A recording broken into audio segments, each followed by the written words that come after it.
So you can just go on the Twitch bot quickly, on the move bot. Yeah, right now, man, I'm just getting ready for this. No, but when we do, because I can't log in, so I can't Why? manage that for whatever reason. Why can't you log in? No, to MoveBot.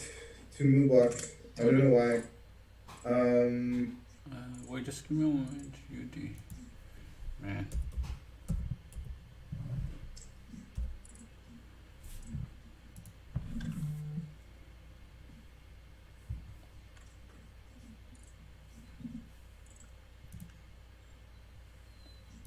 MoveBot.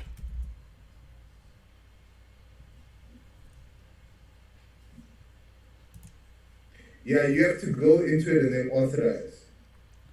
Hey, Groud, welcome. Hey. What's up, bro? What's up? Well done on your site, man. It's beautiful. Yeah. Huge shout out. For those of you, this is also why I want the bots and for those of you, we will send a link to Grail's site. Oh, I see. If you are interested, right? Yeah, please just post it. Yeah. Welcome, Janaf. Okay, I think you should be able to get on now. Dash. You didn't authorize it? Yeah. Okay, I'm going to go out myself. Hey, Alex, welcome.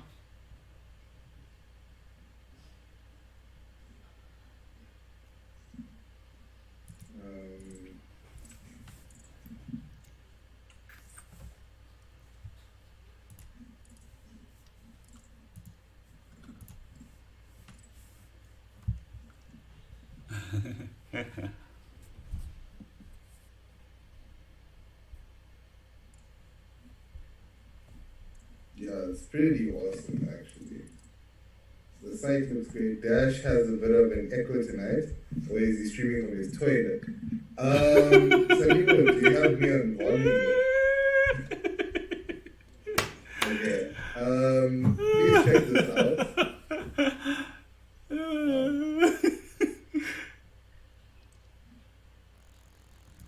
He's hiding from his past. In the toilet. Right? His past has followed him. That ain't it, man.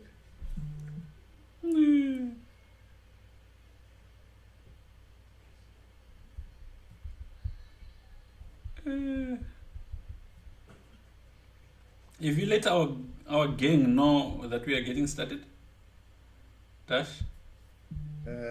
Yeah, I'm gonna do that now actually. So ACL, just are we still with weaknesses, right? Weak and strong squares. No, today what we're going to do is we're going to go a bit sharp. We're going to look at Geller's treatment of the Sicilian and how Geller thought one of the most theoretical players to have existed. Let's love Dash. I don't know where enough comes with this stuff. Because it's like much love. Yeah, Grail, like every 5 minutes or so, I'm gonna drop the link in the chat. I would put it as a command, but then I'd have to remove it. So, let me rather just put it here with you. Actually, you know what? I'll add it to our social media so people can check it out if they want. Yeah, that's a good idea. Okay, cool. So the stuff I really want to share is because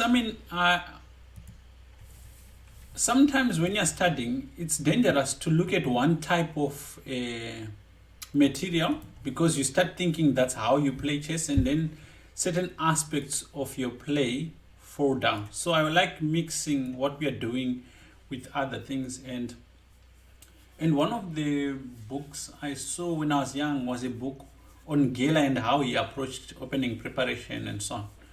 So some of you don't even know who Gela is. Yefim Gela was a Russian. You have to offer a draw. He was a Russian player, very theoretical, very like one of those people whose quest for perfection is what actually prevented them from being very strong. But he was one of the best theoreticians of the 60s and 50s, 60s, and 70s. And he was very active as a second to most of the leading players. So the game we're going to look at is a game which he played against Kogan in 1946 in the Odessa Team Championships. So we will look at it and evaluate it. Now, the beauty of looking at games like this is it's not about a specific theme. We are getting to see how he got to play certain positions, right? Okay, so here he starts by the move e4, and this was Gela's usual first move. He didn't really deviate.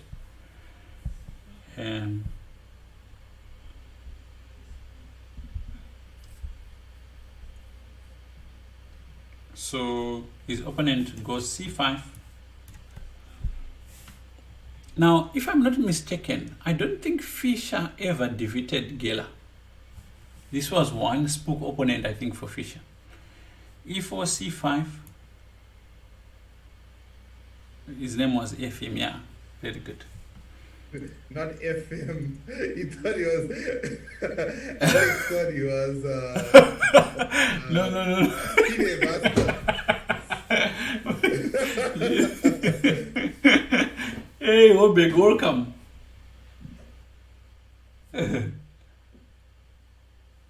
Hey, Oberg, how's it going?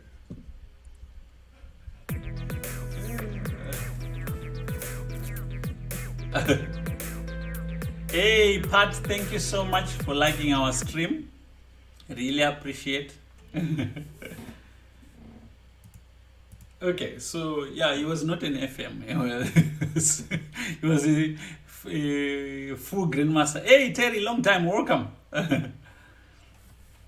So after knight f3, d6, d4, pawn takes d4, and here we see the first deviation in the game, and Gela takes d4 with a queen. Now this is not the usual stuff that you see.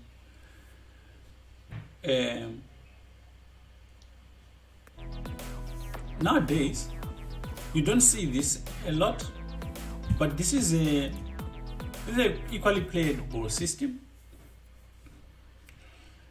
and a lot of grandmasters have tried it. So Black continues his play with knight c6, hitting the queen. He goes bishop b5, bishop d7, and here we get to the first critical moment of the game. Okay, dash seems to have fallen off, and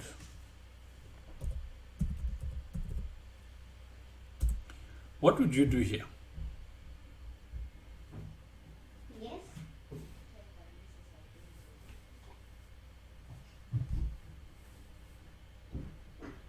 So this is your first critical moment.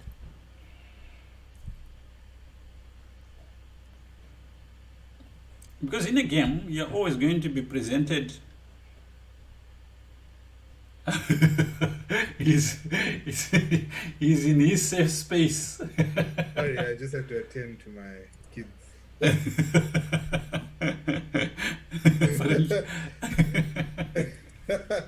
I have dogs, guys. So I just let them out to go to the bathroom. Sorry, I just have to attend. But we all good.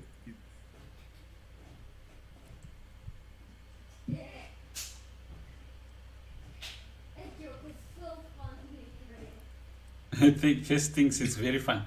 So this is your first task. In this position, what do you do?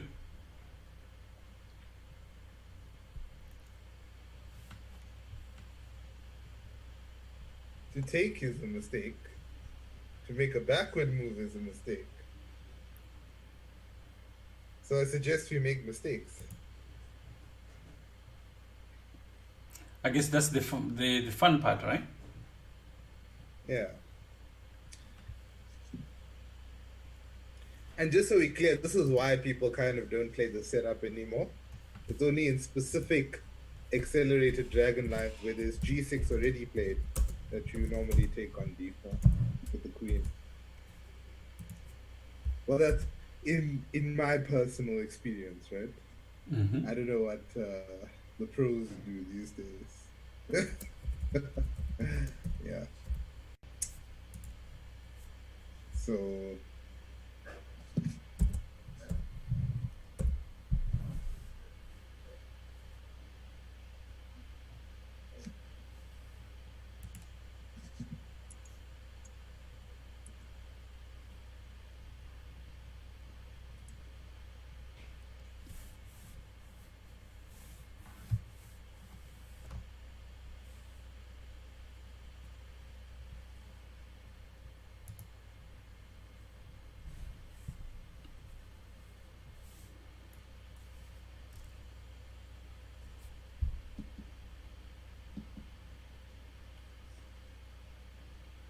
queen A4. Okay. Does the pawn show? Oh, the pawn. Oh yes, it does. Okay. Okay. We're off.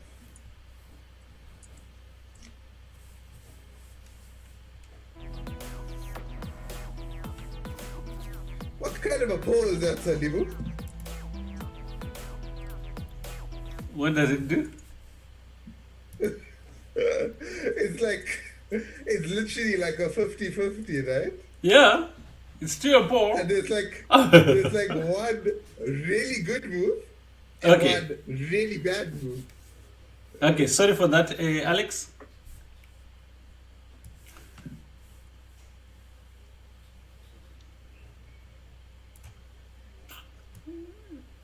I think the poll just says something about you guys if you are if it's too easy. Either we're really strong. Or it's really bad. Yeah. Who's this? I want to know who this one person is. Well, that's the beauty of the poll. We don't have to expose anyone. That defeats the purpose. It defeats the purpose if it's better. Did you get the board fixed? Yeah. Okay. So absolutely, and this is one of the challenges about playing, because you're always having to have to deal with these conflicting theories, right? One will say, well, in this position you must always do this, or in that position you must always do that. The truth is, in the You can do what opening, you like. what's your main focus?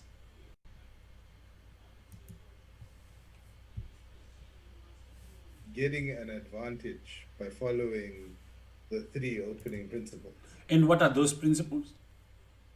Develop minor pieces, attack the center, and king safety, which is usually castling.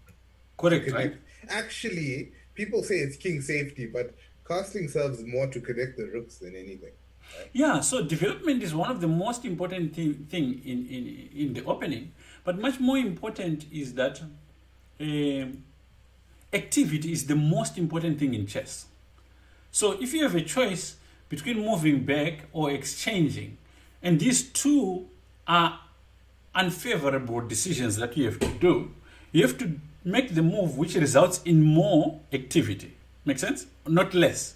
So that takes precedence over going backwards, especially in the opening, where development is the most important thing. Oh, they can see moves. Today. Yeah. Listen, guys, we took a vacation. We're easing back into it. I see why. Okay, Yeah. so let's just Just do have to this chop for the you. board, right? Yeah. Just the board.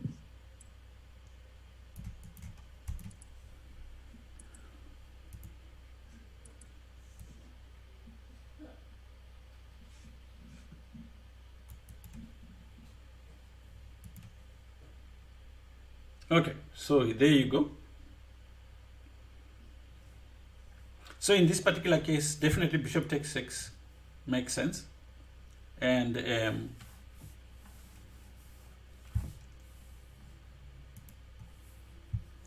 black's move is obviously easier. He takes on c6, and white develops a piece, a minor piece, with knight c3. Black goes knight f6, bishop goes to g5, black goes e6, and now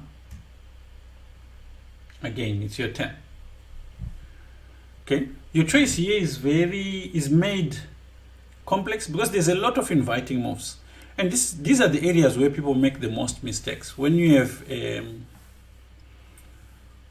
choices that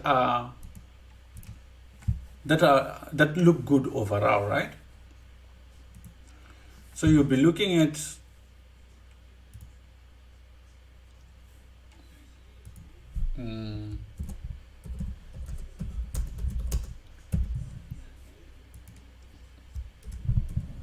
you'll be looking at one move, bishop f6, and then your second move is short castling, and then your third move is long castling, right?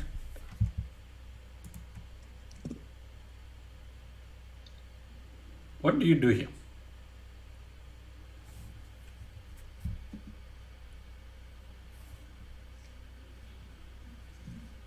Yo, I really want to go long. Right, long castle. Just makes so much sense, right?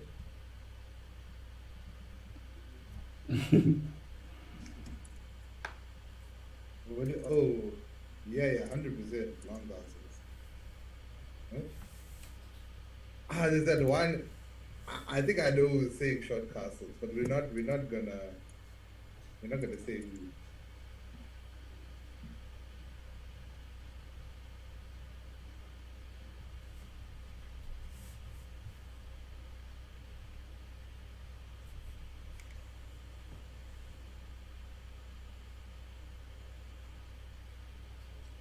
Okay.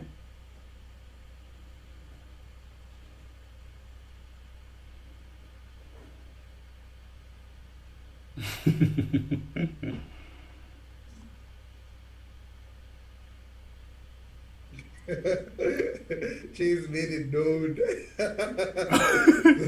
He doesn't want to be on the He wrong. freed himself of all accusations. He doesn't want to be on the wrong side of this debate. Like I wasn't even thinking about it, but as soon as I mentioned it,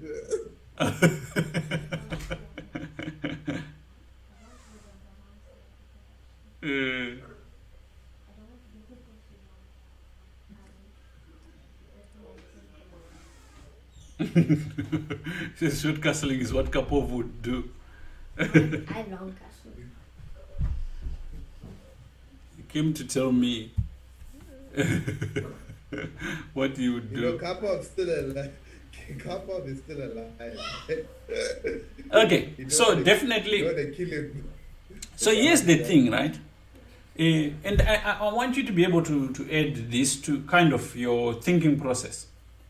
So long castling is more often played actually nowadays, and the thing about it is it's a double-edged continuation. The king is less, it's like less secure on the queen side, and it becomes a target, and you have to move very fast, to execute your idea. So it's But I think the logic that follows with that, Salimo, is that I've developed every single one of my pieces with long castling, and I Yeah. put pressure on the d file. So, kind of, it's like a leg up. You want to play rook d1 anyway. Yeah, I mean, even if you've done that, the problem here is what to attack and where to attack. The Sicilian is not it looks weak, but it's not easy to attack it. So as much as your pieces are developed, that's also the problem that you have, is how do you further improve the position if they're already developed? Whereas Black has got a lot of easy moves to make. So yeah, Gela here thought it was safe to just play for a solid advantage with short castling, which is a fairly valid move. It's not the best. Long castling is definitely one of the best. There was a move here that was not explored, and that was a bishop takes f6, just playing for a positional advantage. The point is that, let's say after gf6, you can just go castle shot, and you play for this.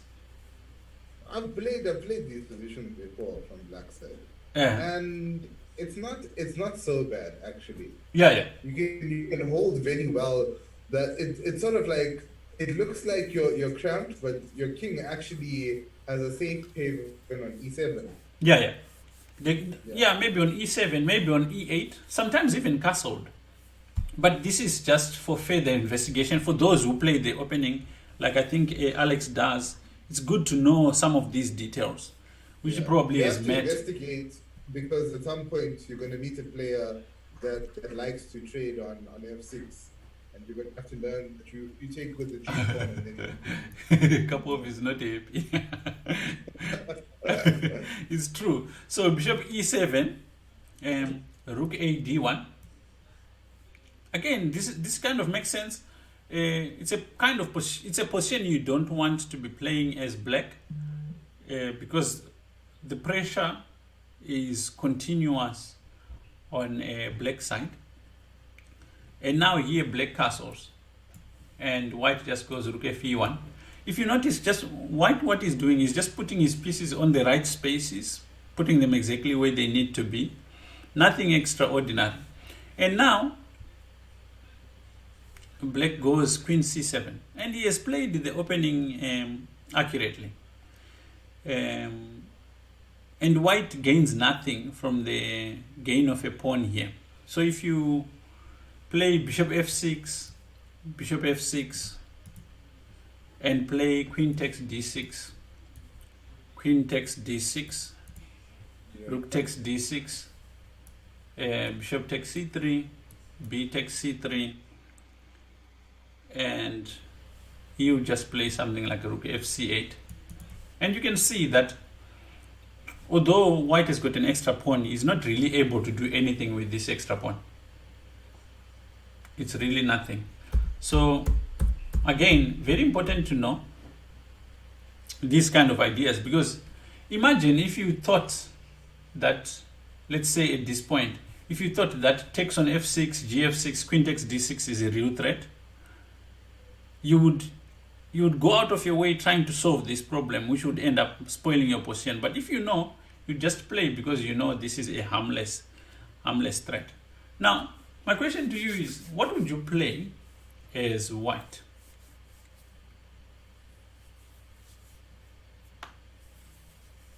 This I'm not going to do a poll, because it's such an open position. You need to somehow keep making progress with your position. And these are the moments that are difficult to play in a game.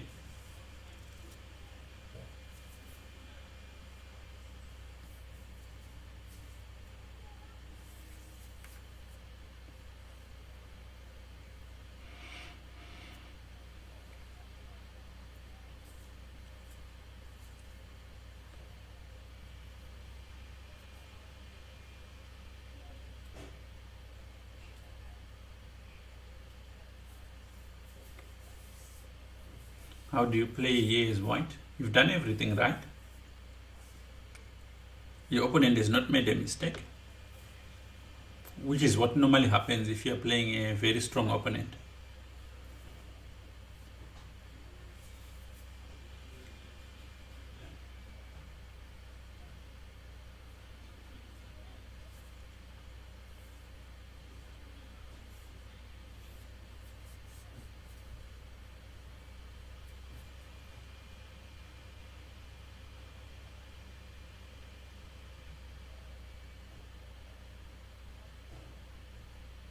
What do we do here?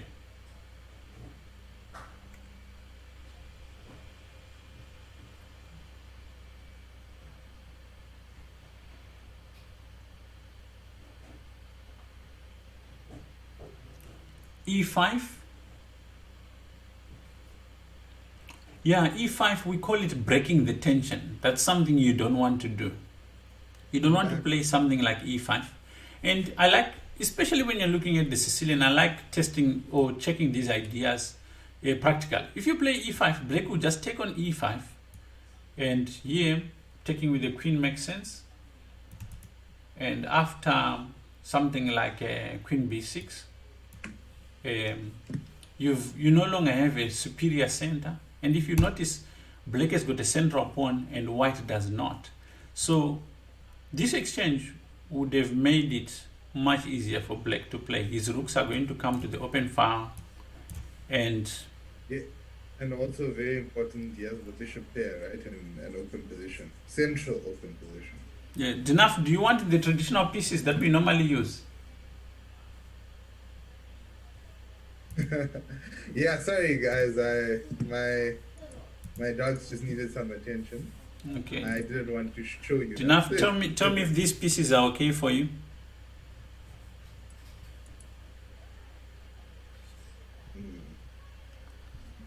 Okay, good. I changed the pieces. Let me know if it's alright. Okay. I think for training purposes we just use classical, right? Yeah. Okay, good. So this would not be the position that you want here. So you go, you know, like you want something. Sorry, after queen c7, yeah, exchange. Playing e5 would just dissolve the tension, which is something you don't want in this position. You want something that keeps the position and improves it further. Bishop f6, we've mentioned this move. It's not a good move in this position because it just liberates Black. Again, also to take is a mistake, so you're trying to not do that. Hobeg says rook d3. Again, this move you feel like you're a bit trying too much. The rook is not well placed on d3, and you feel it when you're playing.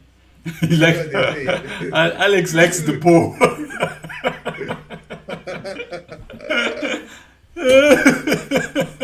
Multiple choice. Multiple choice. Patsas. Yeah.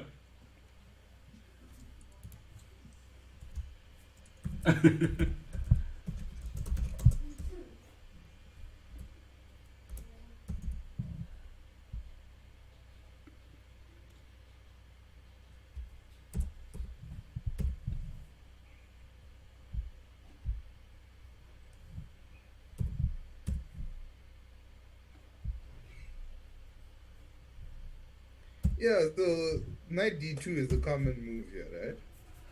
Okay, I mean, the only thing which can be said about knight d2 is it's a backward move. So from that point of view,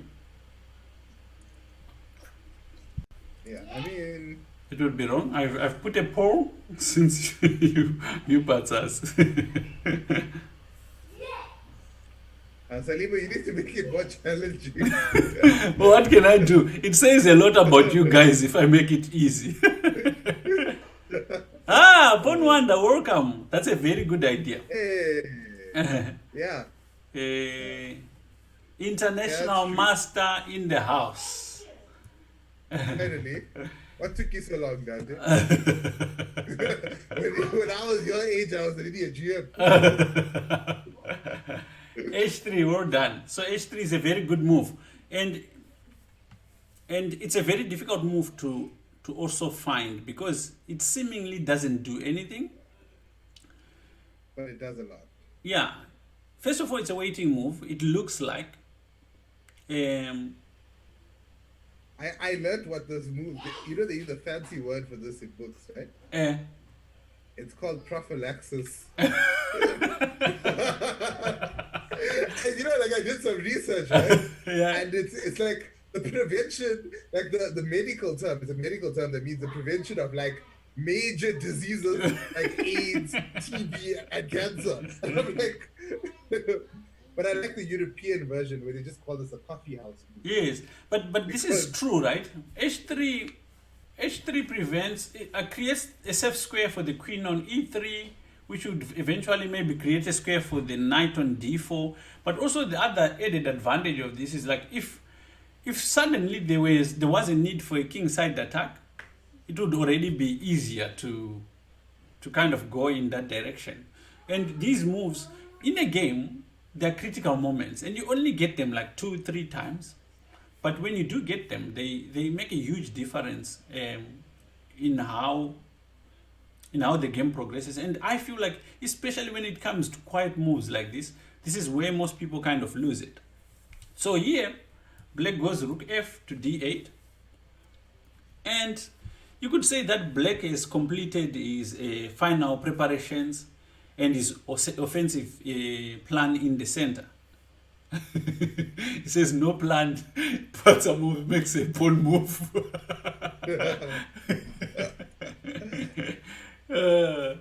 Okay, so if white keeps on waiting, you can see that black is going to play moves like d5 and so on. Now the next move that Gela plays violates our forward movement attitude, but he looks at how you could start a kingside attack. That's the tip I'm going to give you. Like, he's got the idea of now it's really somehow starting an attack on the king side, and the move he makes fits in with that idea of the previous moves, right?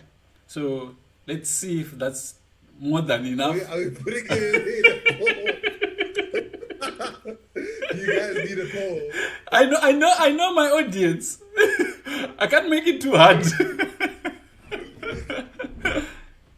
So what do you do? The school for kids who can't play. You can't read and write can't attack and defend good.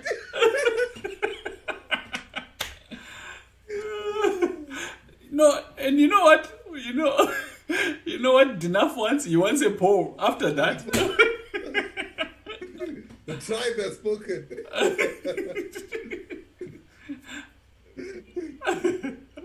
You know what it reminds me of? It reminds me of an interview that Michael Jackson had a few years back, after I think his second allegation on kids. And you could see that the reporter was really trying to make it easy for him. He was really, by all means, trying to make it easy for him. He said, like, so, Mr. Michael, do you think it's okay for a 41-year-old man to have kids go into his bed? And Michael Jackson is like, yes. Anyway. You guys are yeah, Grail, you have my number. So I don't know why you put it. It's not Bishop C1, Terry. No. I mean, I've given you enough advice. You literally, like, the horse is at the river now. We're going into Proverbs. That's how deep it is. I'm really trying, Okay, other than to not get mated, why do people... No, Alex, you are so weak. Why do people... why do people play H3 when they have a knight on F3? Oh my God, that's just like saying the answer. Like, I might as well give it to you guys. Bear in mind, I'm also in the dark with the moves here. Yeah, not Bishop H4. Yeah. Did I still want the poll? Alex started it. Yeah. Alex. Okay, give them a poll. Give them a poll, Salibu. I list all of the backwards moves. Well done, Alex. Knight H2. Yeah. And this is okay, it fits in with the plan, right? It's not necessarily objectively the most accurate move, but it fits in with the plan that he has, right? That bishop takes knight. So black goes b5. And you can see why it kind of makes sense for white, because not only are you preparing g4, you're also preparing f4. Exactly. right? So Exactly. just like in case you guys miss the point of knight h2, right?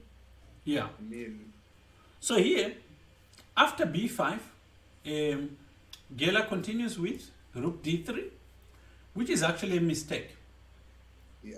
right? The But most, it is Holberg's suggestion. yeah, it is. And the reason why it's a mistake, again, rooks do well with open files and areas where they can attack. But here, knight g4 was more consistent and fitting with the plan that he had started. But in the game, he went rook d3. No, I agree, but you can see this is where looking at games really helps, because you see where the exception lies. Yeah. Now rook d3, and black goes a5. Now this move is a completely stupid move in the context of the position. It's difficult to actually understand. B4. That's why. Like he really wants to play b4, Yes. right? Because if you ask any knight of player, once they play b5, what do they want to do next? And they'll tell you b4. Exactly.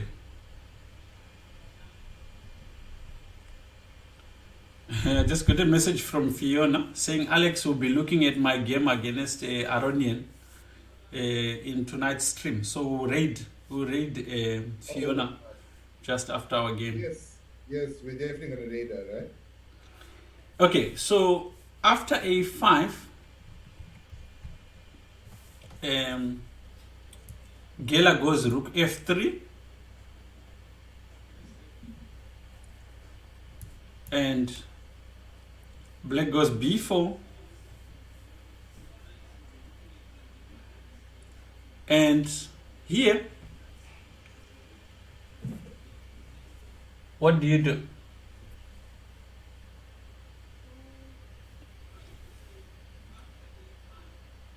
Enough. We're gonna hold out on the polls because you only get a limited amount of polls. You know, it's like money or ice cream. Yeah. You can't have a lot of it. You know? He doesn't believe in that.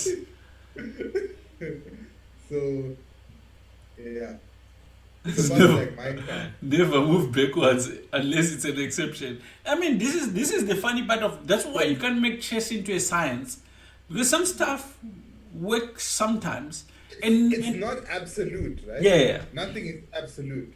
Positions change. and So no, the no, way- but also that's why we call it. That's why we call it the chess theory, right?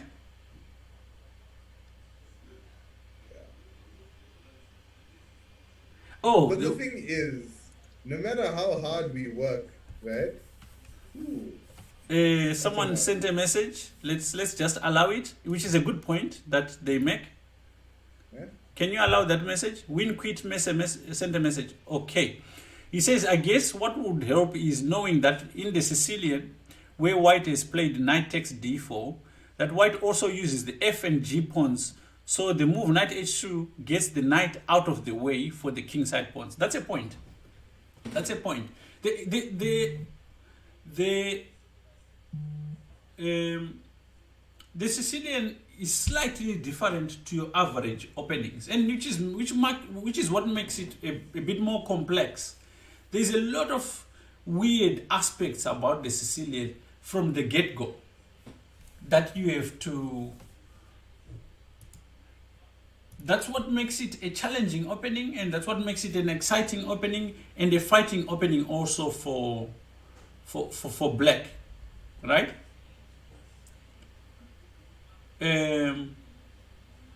If you look at the beginning of the Sicilian, after e4, c5, knight f3, d6, d4, c takes d4, white is trading a central pawn for a wing pawn. Normally you wouldn't want to do that, but white is reasoning that his pieces will be more developed than black's pieces.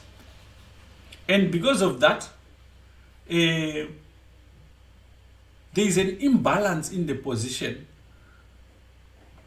which causes certain decisions to not just be objectively strategic. It's more about white's basis of attack is, can I get my pieces more faster into the game than black can defend?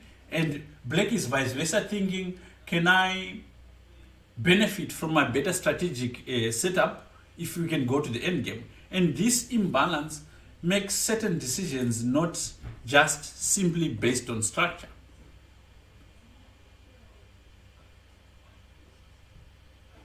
Make sense?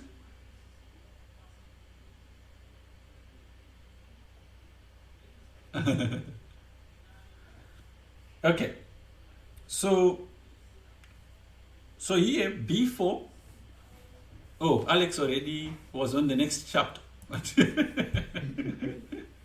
Sorry.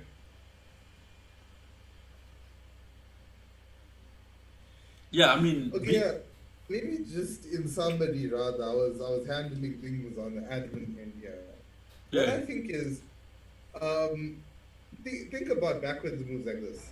9 out of 10, when you don't know what's happening in the position, don't make a backwards move because it's going to be wrong.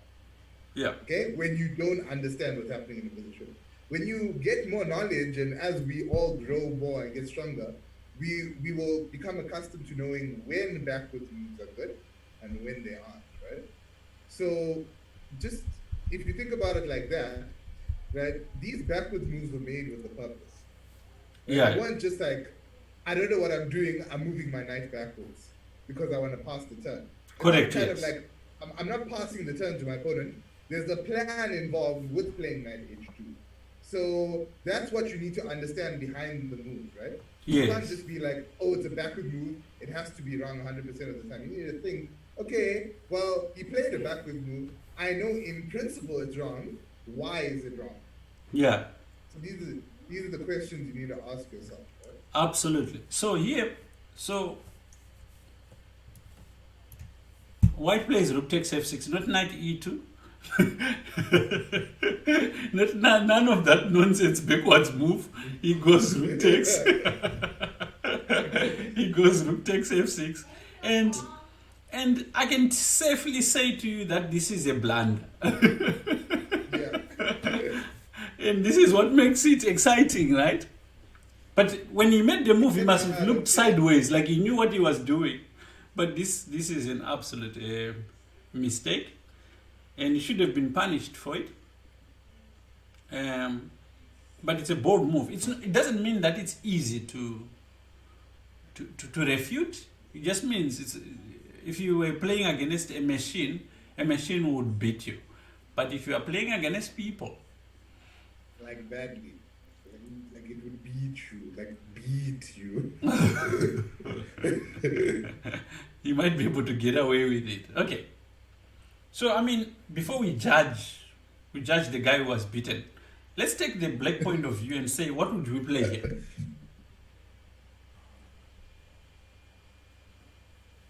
See, now there's options, right?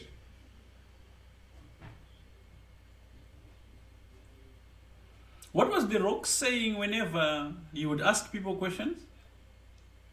Can you smell what the rock is cooking? No, not can you smell?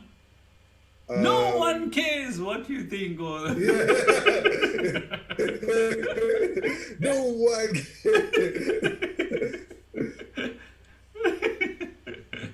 He was a funny one. G4 would be okay. I'm saying if you're black, what would you do?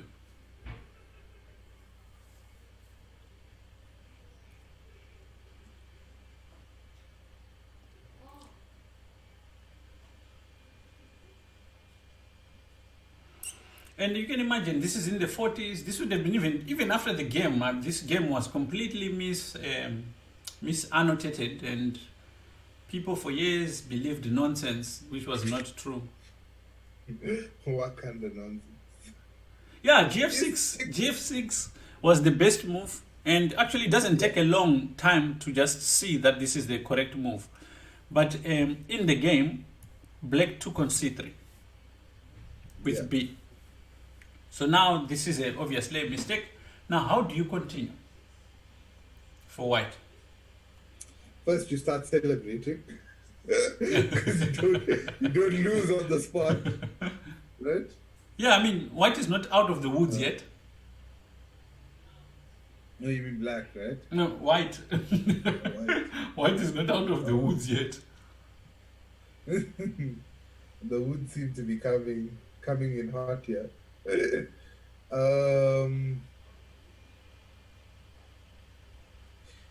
so I think we should put a poll for this, right? There's a lot of options here. This is definitely a poll moment, guys. King Mix is laughing. Hey, listen, you lost to the weakest player in Simonstown. Do you even know where Simonstown is? Huh? Do you know where Simonstown is? Do you think Simonstown is in South Africa?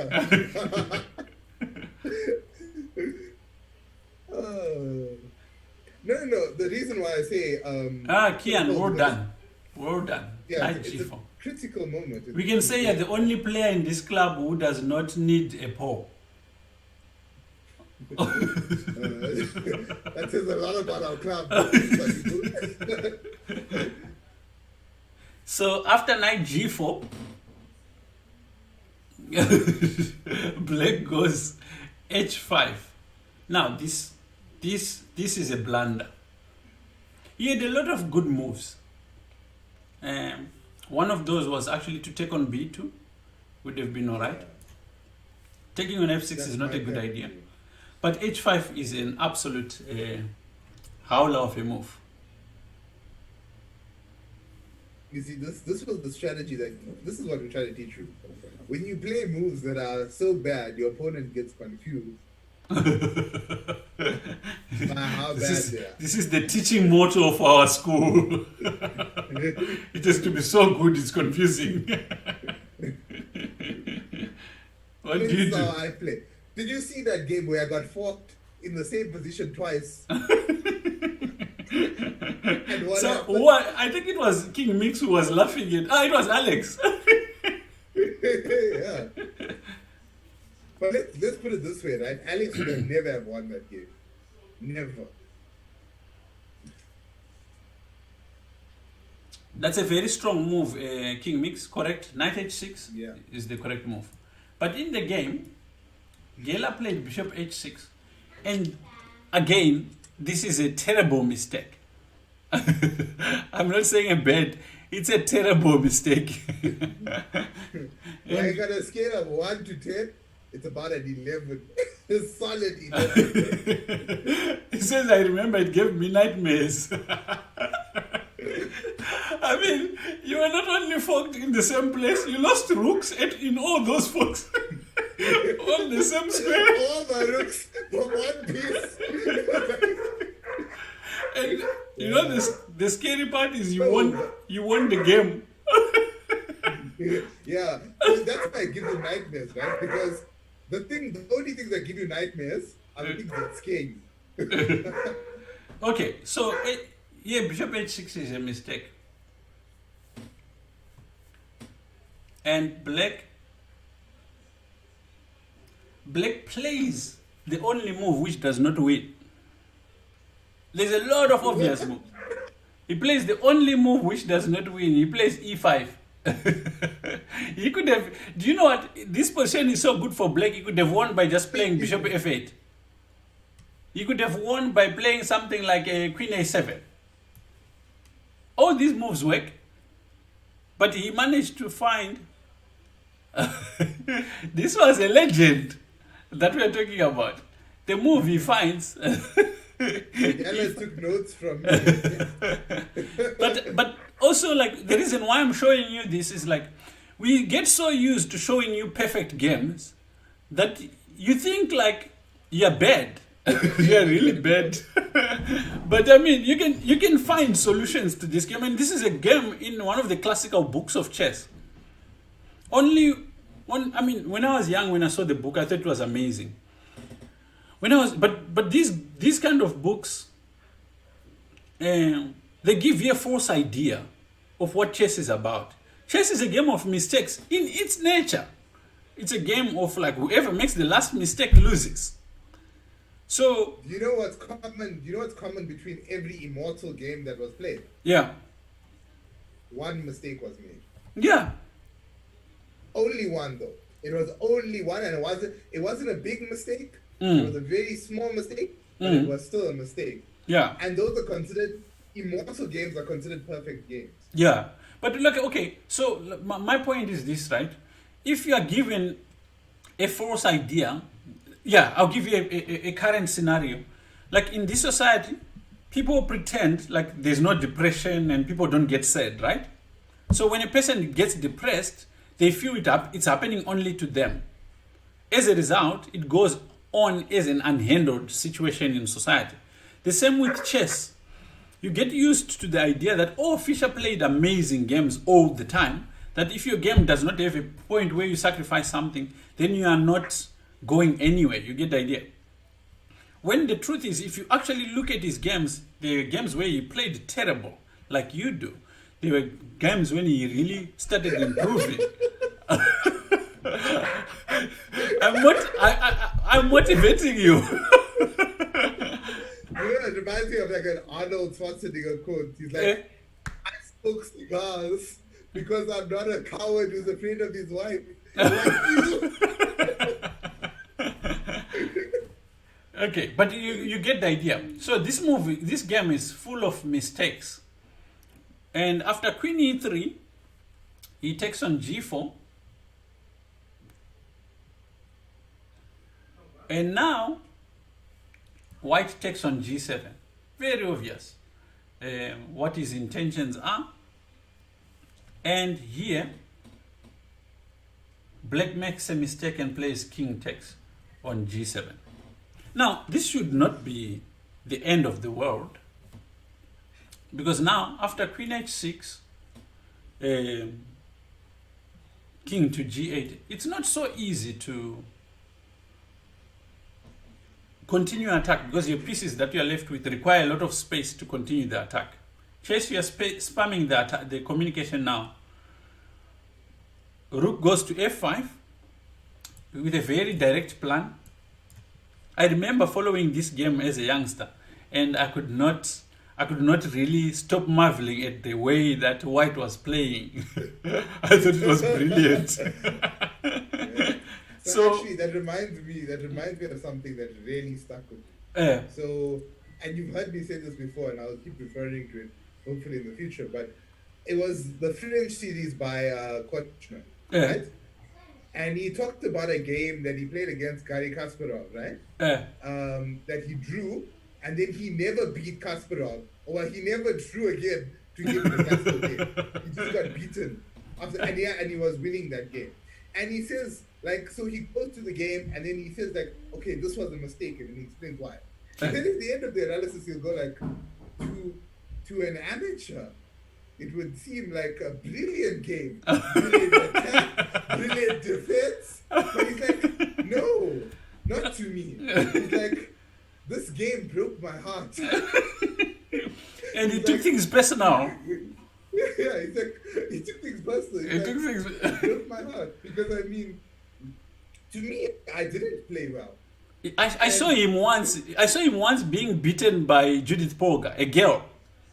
And he stood up and he pointed at her and said, "You never win against me again."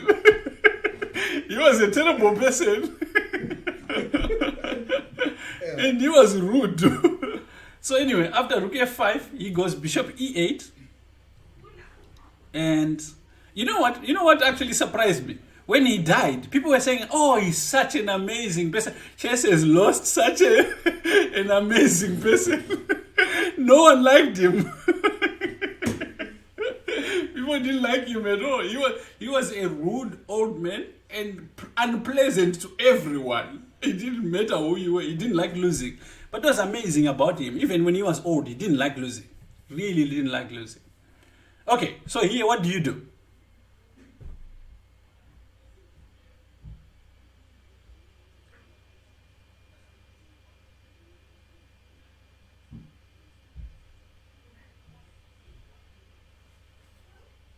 Oh, you just continue. With what? Rook h5. Yep, that's what he did.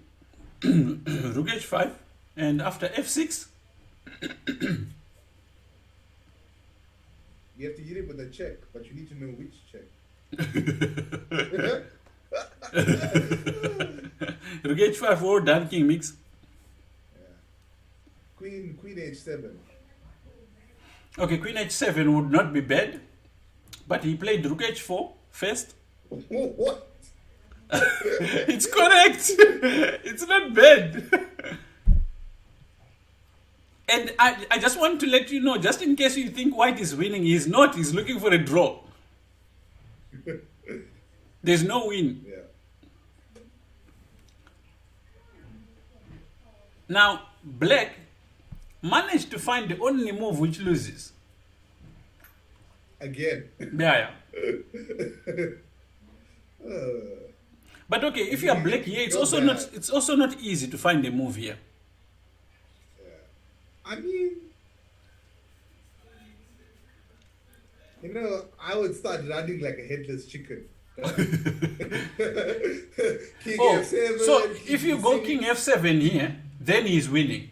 He goes queen check, and you can't go king here Oh because- yes, because of this queen f5 check, and then if you go king f7, he goes queen g4, guys, come on. and he's threatening mate. So you can't do that. You can't run. Here he played queen c8. What? Yeah, that's what he played. What kind of nonsense is The that? only move which draws is take on b2. Guys, this is why when you don't know what to do, Take a pawn. don't play a back. Don't play a backward move. If the pawn it goes forward, never back. Yeah, no, backward moves never are good, usually. He plays queen c8, and this gives white a chance to win the game. What do you do? But this is a check. The problem here is there's a lot of moves. The best move is rook e3. What? Yeah, That's why c takes b2 is drawing. yeah. It's very important because it keeps the rook busy. Stops the best move, right? Yeah, So this is why you need to ask yourself, why was the best move in that position that move, right? yeah, because the rook keeps busy. And again, the other thing I've told you in the past is that you need 3 clear pieces to attack a king. Yeah. So one But thing you still could people after doing that will try and beat this guy with 2. Exactly. They will be saying like, "Oh, I saw Gela winning a game with 2 pieces, so I'm also going to go with 2 pieces." They didn't know he was making mistakes. So he played queen h8 check, and The after worst kind of check ever.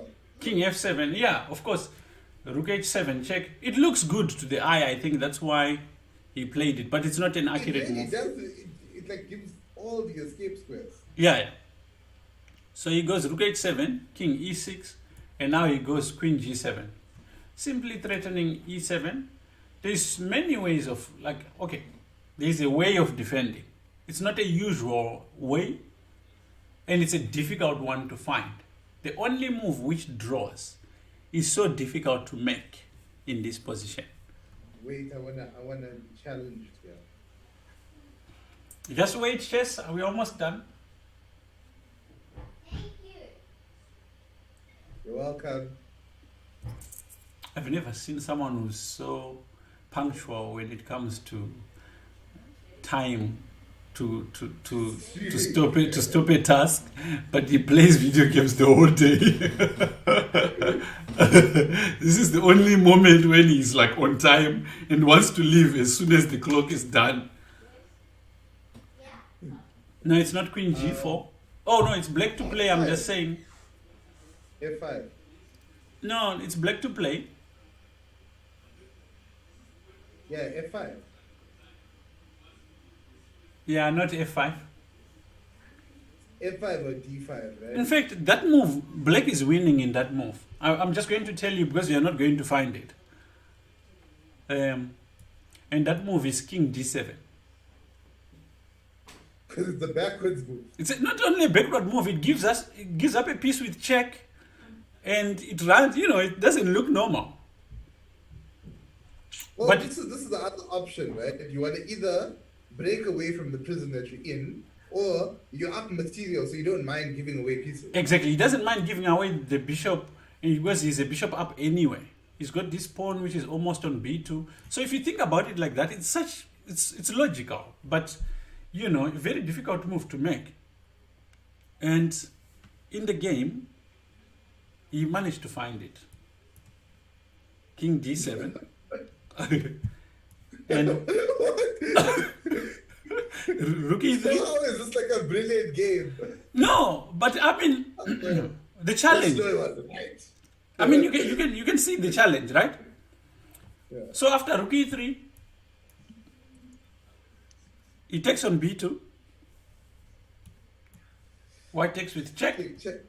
Okay, now the reason why is that even after rook e3, black needed to find king c7. And after check, Yeah. then he can play king b6. And This is after what I said. after rook Right. c3, you cut out was these right. pieces on the king side. Then there's nothing. Right? But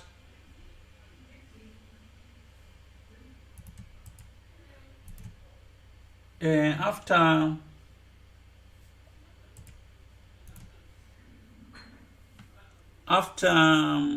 what was the move? cb2.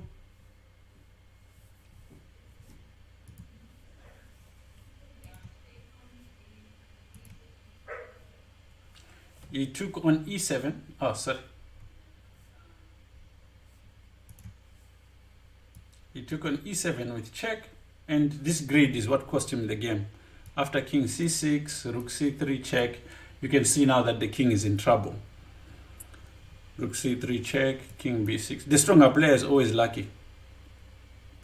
And now he takes the queen, and there is no saving. Yep. Why would you take the queen? Oh, because you have queen b7 check. He goes promoted with check, right? Got my queen back. Psych.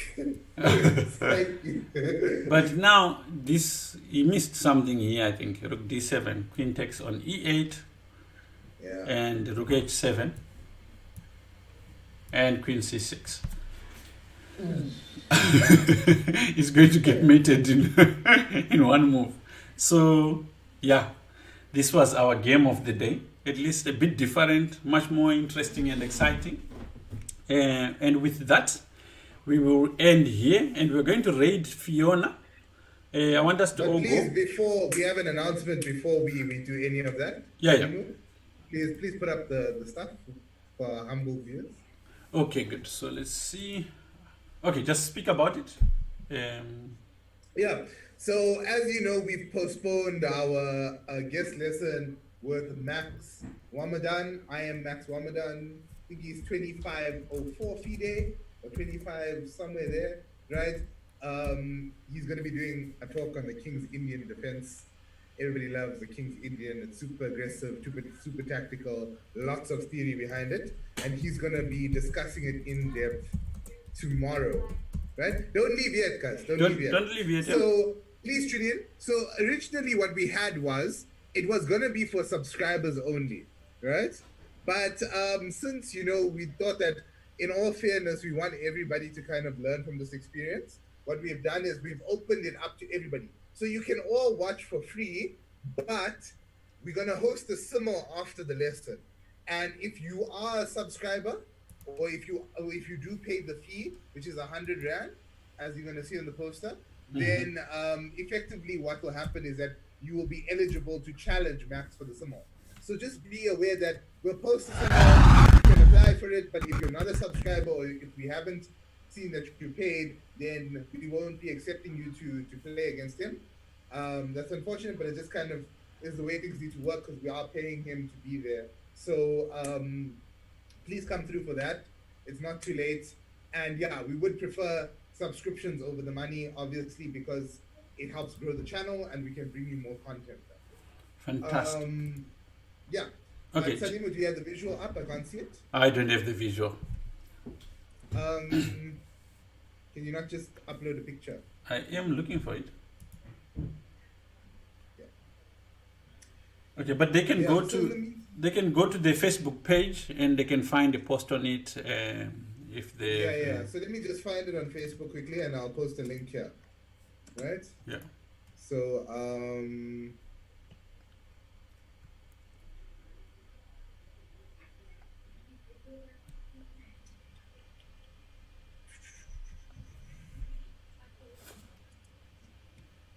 in the meantime, Yeah, it's no, it's right? very slow. Yeah. So we're going to raid Fiancetta, who is one of our fellow streamers, but they're looking at my game against Grandmaster Aronian. This is not why we're. That's why we are raiding it, because I played very well. I don't want to lie. I Anyway. mean, you played okay. I saw the game. It was pretty average. Yeah. But it's also very instructive to hear a stronger player analyzing your game, so I'm looking forward to it. It's at what time is it, Dash? The lesson? The workshop tomorrow? Did we not say the same time?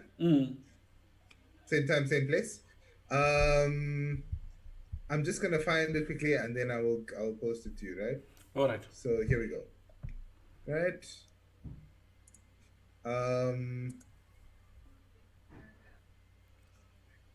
So share.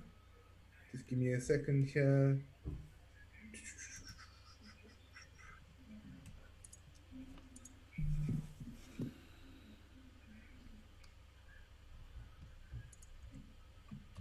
Okay, so here we go. This is where you can check out all the details. Fantastic. Post it one more time. Just click the link, right? Yeah. Let's go. Yeah. Okay, are you going to take us away? Yep. We're gonna hit Fiancetta, right? Yes. So all of you that are interested in signing up for this, all the details are gonna be there, right? We're gonna start sharp, right? Don't miss it. It's gonna be great. Trust me. We've got some interesting news coming this week. We'll be very happy to announce some good stuff.